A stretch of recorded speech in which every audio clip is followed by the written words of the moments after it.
Hello and welcome to the podcast. If you are watching this on YouTube, you're going to see that I am in my living room today. So you're going to see some vision boarding behind me. You're going to see some wedding photos right there. I'm sitting on my couch, which I don't usually do, but I just thought, why not switch it up today? Our podcast today is going to be 7 easy health tips for busy young professionals. So I'm just going to rapidly go through this and let's just freaking dive in. I will say one thing. I will be sending out an email tomorrow, which today is Thursday, the 27th of February. So I'm actually recording this the same day I release, which I don't always do, but today I am. Tomorrow, I will be sending out an email that has all of the recipes and a lot of the stuff that I mentioned today. So if you want to get on my email list, head over to nextlevelconfident.com, get on the email list. It's really easy to do, easy to find. That way I can send you all of the links from today. Okay, so tip number 1, set the same day each week for grocery shopping. That has been a game changer for Frankie and I. Frankie and I used to, well, actually, I'll even say this, before I ever was married, I would literally just go grocery shopping whenever I kind of happened to notice that I needed groceries. It was really inconsistent, really sporadic. There was no routine to it. And as I found, the more routine that you do in your life, the better it becomes. And grocery shopping is no different. So we go grocery shopping now on Sundays. It does fluctuate. Sometimes it's more in the morning, sometimes it's a little more in the afternoon, depending on our schedule that day. But Sundays are our grocery shopping day and our meal prepping day, which it probably is for a lot of people. But if you're not doing that and you're a busy young professional, just make it a priority. Honestly, it's going to make a big difference in the type of food you eat the rest of your week. It's going to make a big difference in your dinners, your lunches, like your breakfast, everything. So, excuse me. So make sure that you set one day each week, even if it's Monday night, Tuesday night, whatever it is, it doesn't matter. Set one time and always know that you are grocery shopping for the next 7 days until that next time, unless you're going on a trip. But otherwise, stick to that day. Okay, number 2, get an Instapot. Oh my gosh, you guys, I used to be, okay, so I would know about people who would use crock pots, and I thought, who is planning ahead in their life enough to create a crock pot in the morning to come home to have it ready in the evening? Mind blown. I was like, that's got to be like overachievers in life have crock pots. But the Instapot is like a 30-minute version of a crock pot, and it's so much faster. And Frankie told me he had one. Everyone told me, you should put it on your registry when you get married. And I was like, I don't like learning that type. I don't know. I just had this like weird stigma against it. I think I just thought it was going to be too complicated, or I don't know. I just really did not want an Instapot or anything to do with that crock pot lifestyle. But it has been really awesome. And it was actually easier to figure out than I first thought. When Frankie and I were first using it, I would force him to always be the one to do the Instapot things because I don't know. I just literally didn't want to have to figure out how the machine worked. That sounds so lazy when I think about it. But yeah, I didn't want to have to figure out another piece of technology. I didn't want to add one more thing to my busy life. So I thought, why would I get to know an Instapot? And if you were thinking that, I feel you. And yet it makes all the difference in the world. So buy yourself an Instapot. They're super affordable, and they're really worth it. They save you so much time. So, this leads me to number 3, which is picking out 2 Instapot recipes per week. Okay, so what Frankie and I do is when we go to the grocery store, we pretty much have the same grocery shopping list that we use. We go to Trader Joe's. So I'm going to be sending out a grocery shopping list in tomorrow's email. It is catered towards Trader Joe's. It can be used anywhere. But we get the same things, but the things that we change is the 2 recipes that we do in our Instapot, and that changes every week. But we just started this probably like, I don't know, 3 or 4 months ago or something. So we're just now really getting in the habit of it. And so I will include 3 or 4 really good Instapot recipes on the email tomorrow, so you guys have those. And What was I going to say? Anything else? So yeah, to complete number 3, basically what you want to do is before you go to the grocery store, you'll have your normal grocery list, but then you'll also add on just the 2 Instapot recipes. And so then Frankie and I come home from the grocery store, we make one of the recipes for our lunches for Monday, Tuesday, and Wednesday. So the Instapot lasts us probably, yeah, 3 meals each. But if you're a single person and you live by yourself, it'll last you longer. We usually run out of whatever we make by Wednesday. So then the second recipe I make Wednesday night, or whatever, sometimes Thursday morning or sometimes Tuesday night, like kind of whenever you have time for that second one. But I'll make the second one for lunches for the second half of the week. And it's just really easy. Like it's easy to eat a good lunch because you already have it made in the Instapot. So packing your lunch is easy if you're on the go. If you work from home like I do, it helps you actually have delicious food that you want to eat and you actually eat because you're not like lazy and thinking, I don't really want to stop working. I'll just keep working and forget to eat. And those are like the patterns that we set up for ourselves. I think the more driven we are and the more we're thinking about work and we're just busy, busy, busy, busy, busy. So we don't eat healthy. And for me, a great way to eat healthy is to have the Instapot and to have those recipes made throughout the week, one on Sunday, one on Wednesday night. And it helps with my lunches. And then I'd make other dinners for the dinner time. And that doesn't include Instapot. That's just, some chicken and rice and veggies or whatever for dinners. Okay, moving on to a more fitness thing. Number 4 is move your body for shorter lengths more often. So when I was a personal trainer, I'm still a certified personal trainer, but I don't do personal training because I am doing the confidence workshop full time and life coaching. But when my sole focus was fitness, I used to think a little bit more like this too, where I would think, well, I want to get an hour in the gym, or I want to get an hour and a half in the gym. I want to get a really good workout. I want to be really sweating. I want to be sore after I go. Each workout needs to be so meaningful and it needs to be so awesome, such a good workout. And then I started my own company, and a lot of people can relate, whether you've started a company or whether you work for a company, that you work a lot of hours. And sometimes it's hard to get an hour or an hour and a half or 2 hours in for your entire gym situation. And so what I hear a lot of people telling me is that they end up not going at all, or maybe they only go like once a week or twice a week, but they do an hour and a half or something when they go. And so I would just really recommend doing less time more often. So 20 or 30 minutes a day, and just realizing you don't have to be, completely dripping sweat every single time, or you don't have to be completely sore every single time. And so it's finding realistic ways to get 20 to 30 minutes of movement into your schedule. It doesn't have to be perfect. It doesn't even have to be a gym. It could be anything that is movement. So a few ideas I'll throw out here is you could go on a 20-minute walk or a 30-minute walk over your lunchtime. Or if you live somewhere where it's cold, maybe you can walk around the office, or you can go up and down some stairs at your office and ask one of your coworkers to do it with you. I was doing a partnership with North Face for a while, and one of the gals that I made friends with, shout out Miranda, we decided to do stair walking, and we walked up and down the stairs that were like for the fire escape, but we were fine to be on them. So just find 20 or 30 minutes to move your body. It's awesome. It doesn't have to be anything too intense or huge or crazy. Another idea is if you live in an apartment that has a gym, or if you live close to a gym, you could always go in the morning and you can literally just write emails on the elliptical.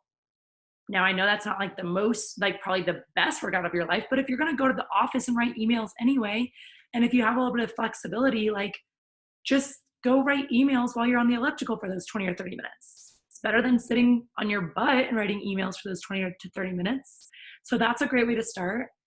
A few other ideas, you could do a 20-minute high intensity interval workout. You can find those on YouTube. There's apps, like you can find 20 minutes in the morning to do movement, even though it's not an entire huge workout. It's just moving your body for 20 minutes. Just 20 minutes. You can get yourself to do anything for just 20 minutes. Or the last one idea I have is You could also go home after work and before you eat dinner, I think is the best time, go to the gym and maybe you don't want to work out, but maybe you do want to watch your favorite TV show. Just watch your favorite TV show on the recumbent bike. Like, yes, I get that that's not some huge workout. I get that that's not maybe like your ideal of what you really want to be doing at the gym. But if you're doing nothing and you're having this all or nothing thing of like, I either do nothing or I go to the gym 5 days a week, an hour and a half each, and do the best workouts of my life, and you're not doing the workout side, you're doing the lazy side, then just do something in between right now. Find the gray, move your body, and watch a TV show. If that is literally the way to get you to move your body right now, that works. So I think I covered everything on my ideas for this. I was just, I guess, in finishing is like, don't feel guilty that you're only doing 20 or 30-minute workouts. I think that sometimes the problem is that people think that their workouts have to be so much longer because maybe they used to be in high school or college or at that old job that you used to work or something like that. Like you used to have so much more time for working out, but now you don't. And that's okay. Start small. Start with the 20 minutes, 5 or 6 times a week, and just get in this consistent habit of moving your body. And just be proud of yourself for getting there for the 20 or 30 minutes. Instead of walking away from a 20-minute workout and being like, oh, I only did a 20-minute workout, or I only went on a 20-minute walk. It doesn't count for anything. It does count for something. So give yourself credit. Be nice to yourself. Um, yeah, I think that's all. Oh yeah, the last part of this number is make sure that you know yourself best. So if you know beyond a shadow of doubt that you are the type of person who should do a workout in the morning, but you just heard me say that you could go do the evening thing, you know yourself best. I don't know you. Well, I mean, I might, so, and that's awesome, or I might not, but you know yourself. So you got to be honest with yourself. Can you work out in the evening? Are you a night person? Are you kind of a night owl? Do you have all this energy after work? Great, then the night thing might work for you. If you know yourself and you always come home with well intentions of getting to the gym, but you never get there, then that means you need to do in the morning before you get to work. Okay? So just be honest with yourself. Okay? All right. Number 5, morning water. Water is so important. I think everyone knows that conceptually, but like you need to implement drinking your water. And so the morning water is chugging 16 ounces of water before you have your coffee. Now, your girl loves her morning coffee. I have vanilla Better Buzz powder. Shout out to Better Buzz Coffee Shop in San Diego. So good. This Butter Buzz powder. If you haven't had it, you guys should look it up on their website. You know what? I'll include that in the email too. Better Buzz powder is so good in your coffee. Okay, sorry. Love my coffee. Before I let myself drink coffee, I hydrate. When you go to bed for 6, 7, 8 hours, maybe even more, you become dehydrated. So you have to hydrate yourself. Mind blown. And if you chug that 16 ounces of water, you actually boost your metabolism by 30%. So why wouldn't you want to boost your metabolism? Boost your metabolism. Drink water first thing in the morning, and then it helps you drink water the rest of the day. In my personal experience, if I chug my water, it does something psychologically to me where the rest of the day I'm like, I'm thirsty, I'm thirsty, I'm thirsty. But if I forget to drink my morning water right when I wake up, I end up forgetting the rest of the day. So I think it just sets the intention for the day of like, I will drink water today. So if you're thinking about water, you should be drinking half your body weight in ounces. I weigh approximately 150 pounds. So that means I have to drink at least 75 ounces of water per day as a bare minimum, Okay. Number 6. Number 6 is an app that Frankie and I use called Ramwad. Ramwad. Range of motion of the day. It basically sounds like a CrossFit workout because it's kind of made for CrossFit people, but it's a stretching app. So a lot of people that I talk to, well, I don't know.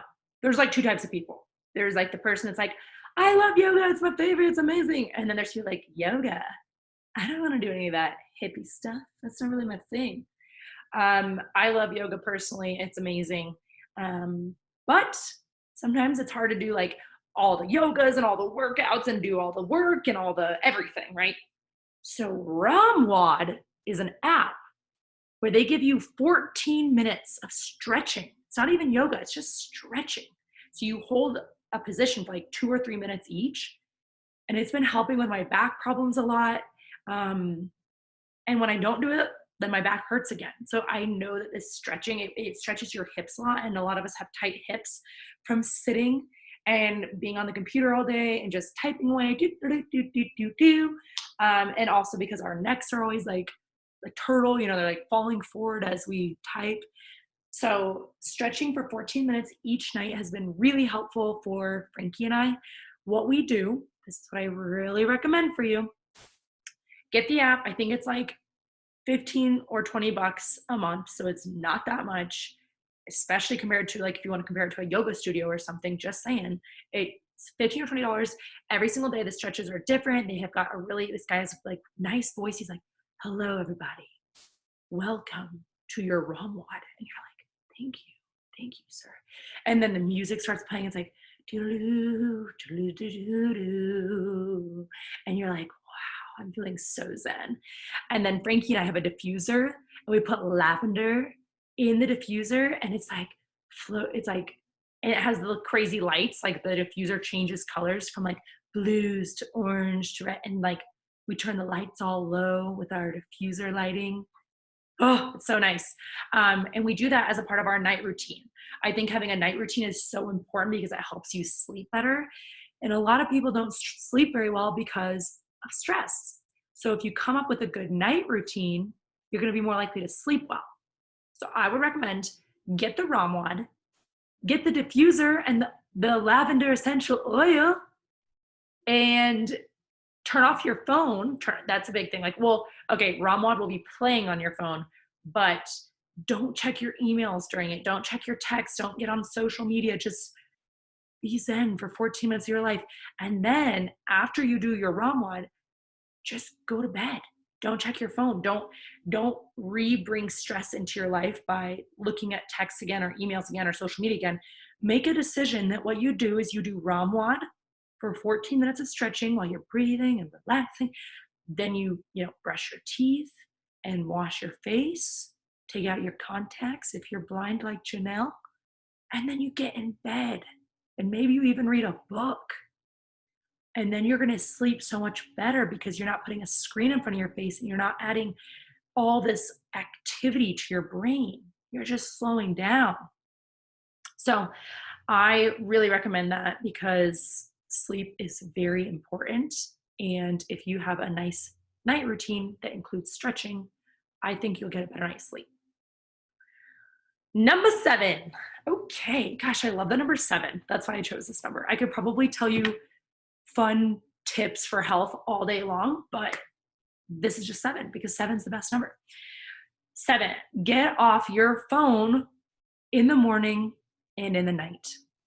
Oh, but